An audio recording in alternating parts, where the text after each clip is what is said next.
Assalamualaikum warahmatullahi wabarakatuh.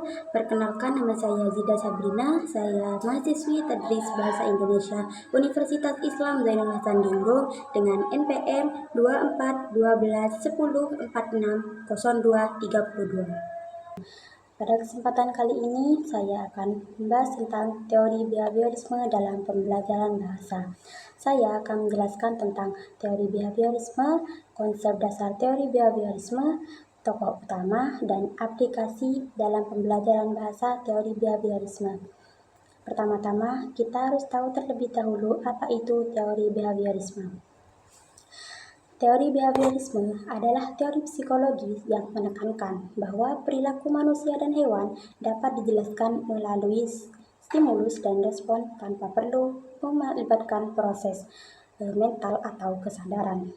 Dalam teori ini berkembang sebagai reaksi terhadap pendekatan psikologi yang lebih subjektif seperti psikoanalisis.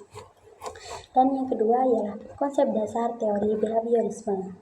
Dalam konsep dasar teori behaviorisme, yang pertama itu adalah belajar melalui pengalaman, yang mana perilaku manusia maupun hewan itu dapat dibentuk oleh interaksi dengan lingkungan masing-masing. Yang kedua ialah stimulus dan respon, yang mana perilaku itu dapat dipicu oleh stimulus tertentu dan menghasilkan respon yang dapat diamati. Yang ketiga ialah penguatan dan hukum, yang mana perilaku dapat diperkuat dengan reward atau dikurangi dengan hukuman. Contoh nih, misalnya anak mendapat permen setelah mengerjakan PR. Yang keempat ialah pembiasaan, di mana perilaku bisa dipelajari melalui asosiasi antara stimulus dan yang sudah memiliki respon alami dan juga stimulus netral. Contohnya, seperti seorang ilmuwan yang bernama Pavlov yang melakukan eksperimen pada anjingnya, yang mana dia melakukan eksperimen dengan anjingnya mengeluarkan air liur setiap mendengar bel karena dikondisikan dengan makanannya. Selanjutnya ialah tokoh utama. Berikut ialah beberapa pendapat tentang behaviorisme menurut tokoh utama. Yang pertama ialah Skinner.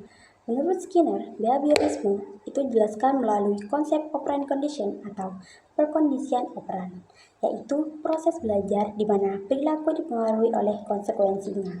Yang kedua, menurut Ivan Pavlov, yang mana menurut Ivan Pavlov, behaviorisme ialah perilaku dapat dipelajari melalui asosiasi antara stimulus dan respon terhadap otomatis, sebagaimana ia melakukan eksperimen kepada anjingnya. Yang ketiga ialah menurut Thorndike, behaviorisme ialah perilaku yang menghasilkan konsekuensi positif cenderung diulang, sedangkan yang menghasilkan konsekuensi negatif akan ditinggalkan. Yang terakhir ialah aplikasi behaviorisme dalam pembelajaran bahasa. Dan di sini ada banyak metode. Yang pertama ialah metode audio lingual, yang mana berbasis pengulangan dan imitasi. Contohnya seperti siswa meniru dan mengulangi pola kalimat yang telah guru sampaikan. Dan yang kedua adalah drill dan latihan berulang, yang mana di sini kita dapat menggunakan latihan berulang untuk membantu kebiasaan berbahasa. Yang terakhir ialah dialog terstruktur.